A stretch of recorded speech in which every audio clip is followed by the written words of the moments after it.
பன்னீர்செல்வம் அதிரடி 50 தொகுதிகள் என்ன செய்ய போகிறது அதிமுகங்கிற ஒரு கேள்வி இருக்கு.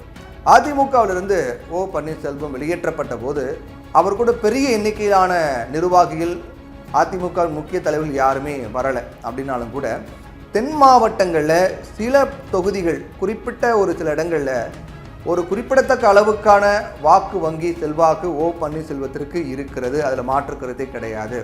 2024ஆம் ஆண்டு தேர்தலில் பாஜக கூட்டணியில் சுயேட்சை சின்னத்தில் ராமநாதபுரம் தொகுதியில் ஓபிஎஸ் போட்டியிட்டார், நம்ம எல்லாருக்குமே தெரியும். ஆனால் அவர் வெற்றி பெறுவாரா அப்படின்னு எதிர்பார்க்கப்பட்ட நிலையில் அவருடைய ஆதரவாளர்கள் எதிர்பார்த்தாங்க. ஆனால் அவர் வெற்றி பெறலை.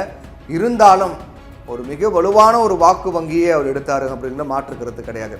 3 லட்சத்துக்கும் மேற்பட்ட வாக்கு 3,42,000க்கும் மேற்பட்ட வாக்குகளை பெற்று அதிமுக கூட்டணியே பின்னுக்கு தள்ளியவர் தான் பன்னீர்செல்வம். 2ஆம் இடத்தை பிடிச்சார். திமுக கூட்டணி வெற்றி அப்படின்னும் போது செகண்ட் பிளேஸ் ஓபிஎஸ் வராரு.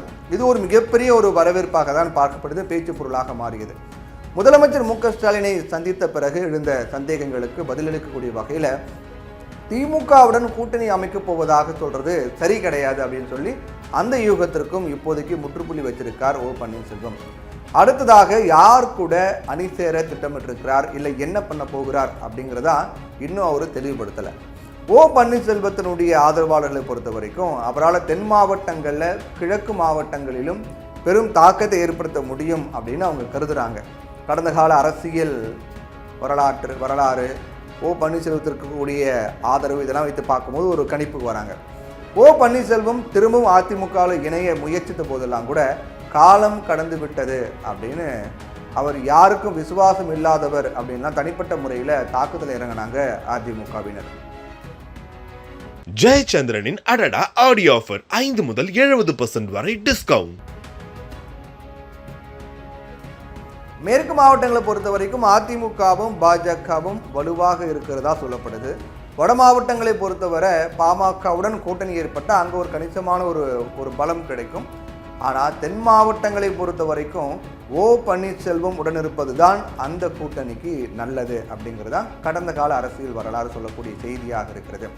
பாஜகவை பொறுத்த வரைக்கும் நைனா நாகேந்திரன் மாநில தலைவராக இருக்கிறதால அதை வைத்து இந்த இழப்பை நாம் எதிர்கொள்ளலாம். எடப்பாடி அதாவது ஓபிஎஸ்ஸால் போகக்கூடிய வாக்குகள் நைனா நாகேந்திரன் மூலமாக எடுத்துடலாம் அப்படின்னு அவங்க ஒரு பிளான் போட்டிருக்காங்க. அது எந்த அளவுக்கு சரியாக இருக்கும் அப்படிங்கிறது நம்ம உறுதியாக சொல்ல முடியாது. டெல்டா மாவட்டங்களில் மொத்தம் ஒரு 33 தொகுதிகள் இருக்குது. இதில் மயிலாடுதுறை, சீர்காழி போன்ற 3-4 தொகுதிகள் விட்டுவிட்டால் பிற தொகுதிகளில் பன்னீர்செல்வம், வைத்திலிங்கமும் சிறிய அளவில் தாக்கத்தை ஏற்படுத்துவதற்கான வாய்ப்பு இருக்குது. தென் மாவட்டங்கள் ஓவரால் நம்ம பார்க்கும்போது 58 தொகுதிகளில் பன்னீர்செல்வம் தரப்புக்கு ஓரளவுக்கு வாக்கு வங்கி செல்வாக்கு இருக்குது, ஒரு பெரிய தாக்கத்தை ஏற்படுத்துவாங்க. இந்த மாதிரி ஒரு சூழ்நிலையில் அவர் இந்த கூட்டணியில் இல்லாமல் போவது அதற்கு கூட்டணிக்கு எதிர்மறையாக தான் இருக்குங்கிற மாற்றுக்கருத்தே கிடையாது. தேமுதிகவை பொறுத்த வரைக்கும் தமிழ்நாடு முழுக்க ஒவ்வொரு தொகுதியிலும் தலா ஒரு 2000 வாக்குகள் கூட இருக்கலாம் நம்ம சொல்லலாம். குறைந்தபட்சம் நான் சொல்கிறேன், அதிகபட்சம் எவ்வளோனா இருக்கலாம். அந்த கட்சியை விட்டுவிடக்கூடாது அப்படின்னு 2 கட்சிகளும் கருதுகிறாங்க. அப்படி இருக்கும்போது சுமார் 80 தொகுதிகளில் தாக்கத்தை ஏற்படுத்தக்கூடிய பன்னீர்செல்வம் அதிமுக கூட்டணியில் இருப்பது அவர்களுக்கு வலு சேர்க்கும். 80 தொகுதி 50 தொகுதி அப்படிங்கிறதுலாம் வெற்றி கிடையாது. ஓரளவுக்கான அந்த வாக்கு சதவிகிதத்தை தக்க வச்சுப்பார்.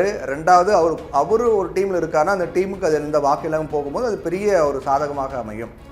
அதே நேரம் அதிமுகவுக்கும் தமிழக வெற்றி கழகத்திற்கும் இடையில கூட்டணி ஒருவேளை ஏற்பட்டா பன்னீர்செல்வத்தை கணக்கில் வச்சுக்க தேவை கிடையாது. ஏன்னா அதிமுக தாவேக கூட்டணி ஒரு வலுவான கூட்டணியாக அமையும். அப்போ ஓபிஎஸ் ஆதரவு தேவையான்னு பார்த்தா இல்லை, பரவாயில்ல அப்படிங்கிற மாதிரி தான் இருக்கும். பன்னீர்செல்வத்தால் 40 தொகுதிகளில் சிறிய தாக்கத்தை ஏற்படுத்த முடியும் அப்படின்னு சொல்லப்படுது. அதை சரி கட்ட டிடிவி தினகரனும் வி.கே. சசிகலாவும் உதவக்கூடும். டிடிவி தினகரன் கூட்டணியில் நீடிப்பார். வி.கே. சசிகலாவிடமிருந்து ஒரு ஆதரவு அறிக்கையை பெறலாம். அது தவிர பன்னீர்செல்வம் பக்கம் இருக்கக்கூடிய 3 எம்எல்ஏக்களையும் தேர்தல் நெருக்கத்தில் எடப்பாடி பழனிசாமி தன் பக்கம் இழுத்தால் பன்னீர்செல்வம் தனிமரமாகி விடுவார். ஆனால் அதுக்கான வாய்ப்புலாம் இருக்க எல்லாம் ஒரு யூகம் தான், ஒரு சந்தேகம் தான். பன்னீர்செல்வம் திமுகவோட கூட்டணி கிடையாது அப்படின்னு சொல்லியிருந்தாலும் தேர்தல் நெருக்கத்தில் திமுக பக்கம் போவாரா அப்படிங்கிறதும் ஒரு ஆப்ஷன் நம்ம வைக்கலாம். ஏன்னா முற்றிலுமாக அது மறுக்க முடியாது. பன்னீர்செல்வம் அறிக்கையின் சாரம் அப்படின்னு பார்க்கும்போது திமுகவுடன் இப்போது கூட்டணி கிடையாது என்பதுதான். தேர்தல் நெருக்கத்தில் என்ன வேண்டுமானாலும் நடக்கலாம். எது எப்படி இருந்தாலும் ஓபிஎஸ் ஒரு தவிர்க்க முடியாத ஒரு நபர் அப்படிங்கிற மாற்று கருத்து கிடையாது. அவர் இருக்கக்கூடிய அணிக்கு ஓரளவுக்காவது ஒரு சிறிய அளவிலாவது ஒரு ஆதரவு இருக்கும், ஒரு வாக்கு வங்கி இருக்கும் அப்படிங்கிற மாற்று கருத்து கிடையாது.